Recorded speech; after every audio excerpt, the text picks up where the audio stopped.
आज की पहली कहानी महाराष्ट्र के नागपुर की है। ये बात 2019 की है। नागपुर शहर में एक हाईवे है जो पांडुरना कस्बे को जोड़ता है।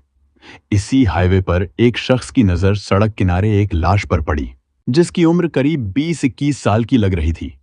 राहगीर ने तुरंत पुलिस को कॉल कर इसकी जानकारी दी। सूचना मिलते ही पुलिस मौके पर पहुंच गई। लड़की के कपड़े ब्रांडेड थे, जिससे लग रहा था कि वह किसी अच्छे घर की होगी, लेकिन उसकी हत्या बहुत बेरहमी से की गई थी। उसका चेहरा एसिड से जला दिया गया था, जिससे उसे पहचान पाना मुश्किल हो गया। उसका एक हाथ गायब था। ऐसा लग रहा था कि शायद रात में किसी जंगली जानवर ने उसका हाथ खा लिया होगा। घटना स्थल को देखकर साफ था कि लड़की की हत्या कहीं और की गई थी और लाश को यहां लाकर फेंका गया था।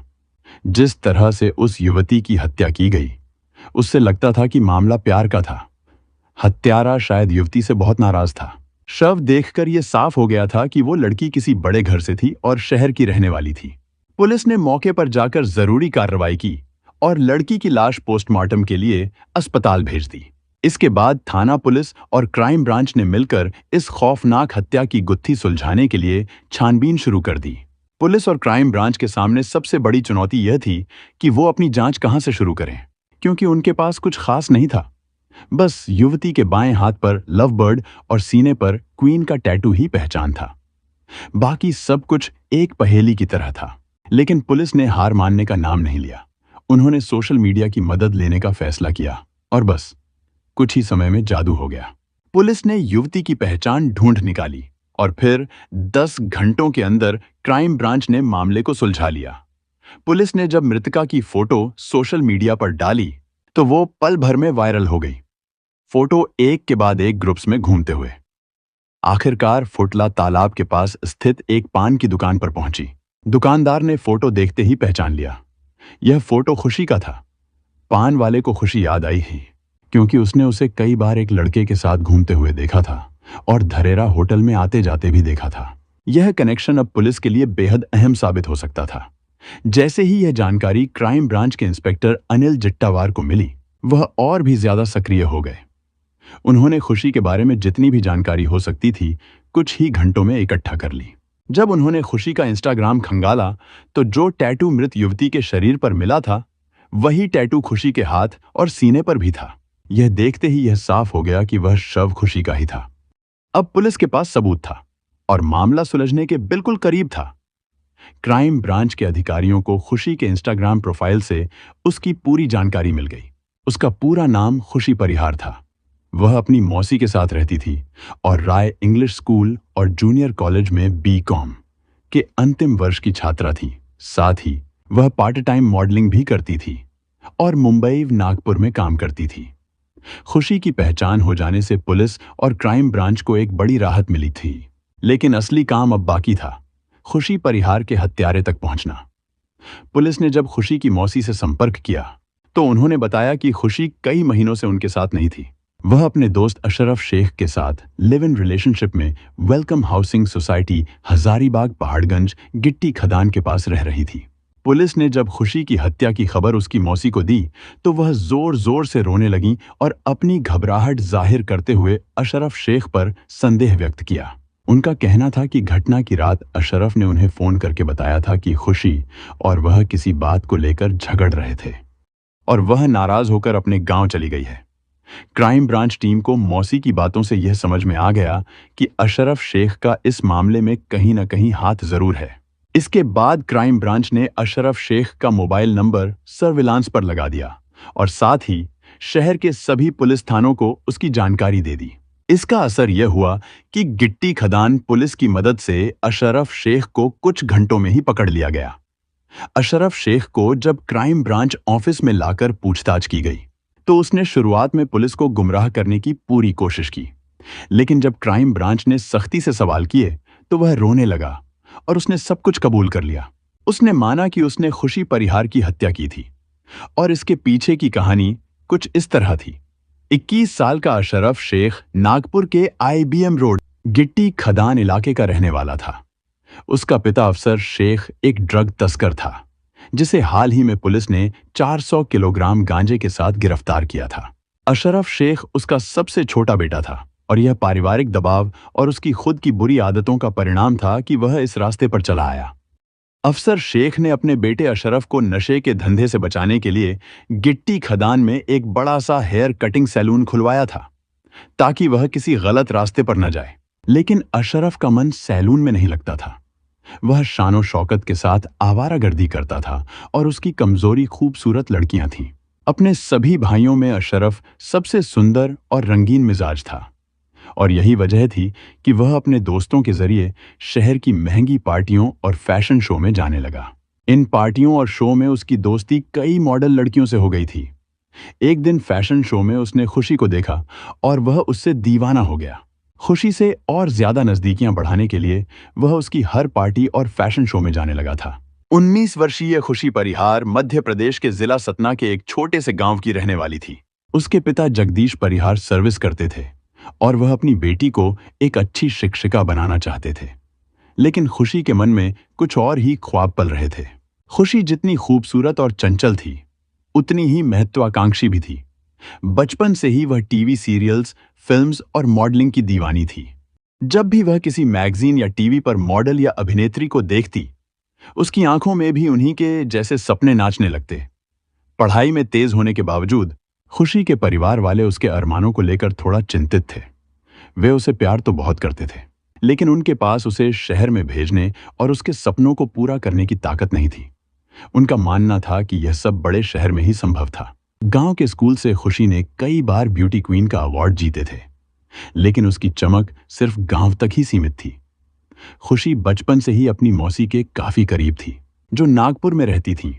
उसकी मौसी खुशी के शौक से अच्छी तरह वाकिफ थी और उन्होंने हमेशा उसे आगे बढ़ने के लिए प्रेरित किया। 10वीं पास करने के बाद खुशी को अपने पास बुलाकर उसे नागपुर में रहने का मौका दिया। नागपुर आकर खुशी ने जब अपना पोर्टफोलियो विज्ञापन एजेंसियों को भेजा, तो उसे एक फैशन शो कंपनी में जॉब मिल गई। जॉब मिलने के बाद उसने अपनी आगे की पढ़ाई भी शुरू कर दी और नागपुर के एक जाने माने स्कूल में एडमिशन ले लिया। अब खुशी अपनी पढ़ाई के साथ साथ पार्ट टाइम विज्ञापन कंपनियों और फैशन शो के लिए भी काम करने लगी। जैसे जैसे खुशी की पहचान बननी शुरू हुई, उसका परिचय का दायरा भी बढ़ने लगा। फैशन और मॉडलिंग जगत में उसकी चर्चा होने लगी और धीरे धीरे सोशल मीडिया पर उसके हजारों फैंस बन गए थे। खुशी भी उनके दिल रखने के लिए उनके मैसेज पढ़ती और अपने हिसाब से जवाब देती। वह नए नए पोज के फोटो सोशल मीडिया पर शेयर करती रहती थी, जिससे उसकी फैन फॉलोइंग और बढ़ी।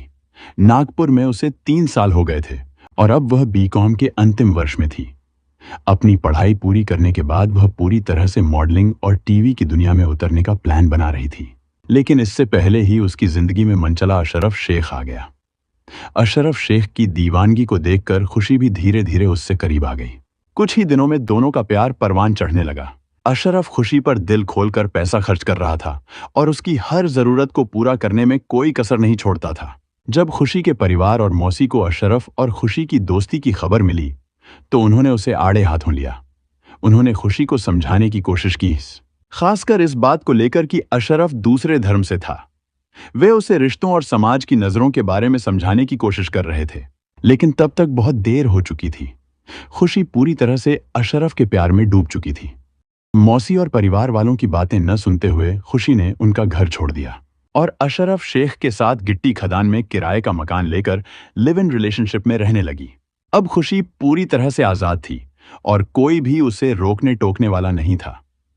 अशरफ शेख उसका बराबर ध्यान रखता था, उसे कॉलेज और फैशन शो में ले जाता था और दोनों का समय काफी अच्छे से गुजर रहा था। कुछ समय बाद खुशी ने अपने नाम को भी बदलकर जारा शेख रख लिया था, ताकि वह अशरफ के साथ अपने रिश्ते को और गहरे तरीके से महसूस कर सके। प्यार का एहसास दिलाने के लिए उसने अपने हाथ और दिल पर टैटू भी बनवा लिए थे, जो उस रिश्ते की गवाही देते थे। खुशी अशरफ के साथ खुश थी और मॉडलिंग की दुनिया में अपनी पहचान बनाने में जुटी हुई थी। उसका सपना था कि वह सुपर मॉडल बने और देश भर में अपना नाम फैलाए। लेकिन जब से अशरफ ने खुशी से निकाह करने का फैसला किया, दोनों के बीच तकरार बढ़ने लगी। अशरफ अब चाहता था कि खुशी अपना ध्यान मॉडलिंग से हटाकर घर और परिवार पर लगाए। उसे यह पसंद नहीं आता था कि खुशी देर रात तक बाहर रहती थी या किसी से मिलती थी। वह चाहता था कि खुशी पूरी तरह से उसके साथ रहे, मौज मस्ती करे और मॉडलिंग जैसे चक्कर छोड़ दे। लेकिन खुशी के लिए यह सब मंजूर नहीं था। वह बचपन से जिस सपने को देख रही थी, उसे पूरा करने के लिए वह हर हाल में तैयार थी। उसे मॉडलिंग की दुनिया में खुद को आकाश में देखना था, जबकि अशरफ यह नहीं चाहता था। इस वजह से दोनों के बीच अब दूरियां बढ़ने लगी और अक्सर छोटी छोटी बातें लेकर तकरार और झगड़े होने लगे थे। अशरफ को अब यह साफ समझ में आ गया था कि खुशी अपने रास्ते पर पूरी तरह से अडिग है और वह अपने इरादों से पीछे नहीं हटने वाली। उसने खुशी पर काफी पैसे खर्च किए थे, लेकिन खुशी का मानना था कि प्यार में पैसे का कोई मायने नहीं होता, और उसने अशरफ का एहसान मानने से इनकार कर दिया। यह बात अशरफ को अंदर तक चुभ गई थी। उसे ऐसा महसूस हुआ कि उसकी भावनाओं का कोई मूल्य नहीं है। यही सोचते हुए उसने अपनी और खुशी की दोस्ती और प्यार को दरकिनार करते हुए 12 जुलाई 2019 को एक लंबी ड्राइव पर जाने का फैसला किया। अशरफ ने अपनी कार में खुशी को बैठाया और दोनों नागपुर से दूर एक ग्रामीण इलाके की ओर निकल पड़े। कुछ समय तक पाटुरना नागपुर रोड पर ड्राइव करते हुए वे सावली गांव के पास स्थित कलमेश्वर इलाके के एक ढाबे पर रुके। वहां उन्होंने खाना खाया और जमकर शराब पी। रात के 10 बज चुके थे और इलाका सुनसान हो चुका था। कार में वापस बैठने के बाद अशरफ ने वही पुरानी बातें फिर से शुरू कर दी, जिससे खुशी परेशान हो गई। खुशी पर शराब का असर था और उसने साफ शब्दों में कहा कि वह पूरी तरह से आजाद है और इसी तरह आजाद रहेगी। वह जिस पेशे में है उसे समझते हुए उसे हजारों लोगों से मिलना जुलना पड़ता है और वह इस बात पर कभी समझौता नहीं करेगी। यह सुनकर दोनों के बीच कहासुनी और तकरार बढ़ गई। बातचीत का यह सिलसिला धीरे धीरे मारपीट तक पहुंच गया। अचानक अशरफ ने अपना आपा खो दिया और कार के अंदर ही खुशी के सिर पर जोर से वार कर उसे बेहोश कर दिया। जब खुशी बेहोश हो गई तो अशरफ घबराया हुआ था। उसे समझ में नहीं आ रहा था कि अब क्या किया जाए। डर और गुस्से के साए में उसने अपनी कार को सावली गांव के एक सुनसान इलाके में ले जाकर खुशी को हाईवे के किनारे छोड़ दिया और उसे जलाकर सब खत्म कर दिया। अशरफ ने खुशी का शव ठिकाने लगाने के बाद पूरी तरह से पहचान छिपाने के लिए और किसी तरह का कोई सुराग न मिलने के लिए उसके चेहरे को विकृत किया। उसने कार में रखे जैक से चेहरे को नुकसान पहुंचाया और फिर बैटरी का एसिड डालकर उसे और भी विकृत कर दिया, ताकि पुलिस को पहचानने में कठिनाई हो। यह सोचकर कि मामले को रफादफा किया जा सकता है, अशरफ ने खुशी का मोबाइल अपने पास रख लिया और फिर आराम से घर लौट आया। उसने खुशी की मौसी को फोन कर बताया कि उनका झगड़ा हो गया है और वह अपने गांव वापस जा रही है। अशरफ का मानना था कि 2-4 दिनों में जानवर शव को खा जाएंगे और सब कुछ खत्म हो जाएगा, लेकिन उसे यह नहीं पता था कि पुलिस और क्राइम ब्रांच की टीम इतनी सक्रिय होगी। पुलिस ने जैसे ही शव और मोबाइल को बरामद किया, मामले की गुत्थी सुलझाने में कोई कसर नहीं छोड़ी। क्राइम ब्रांच के इंस्पेक्टर अनिल जिट्टावार की टीम ने सबूतों और पड़ी गई जानकारी की बारीकी से जांच की और अशरफ की करतूतों का पता चला। अशरफ को जल्द ही गिरफ्तार कर लिया गया और पूछताछ में उसने सब कुछ कबूल कर लिया।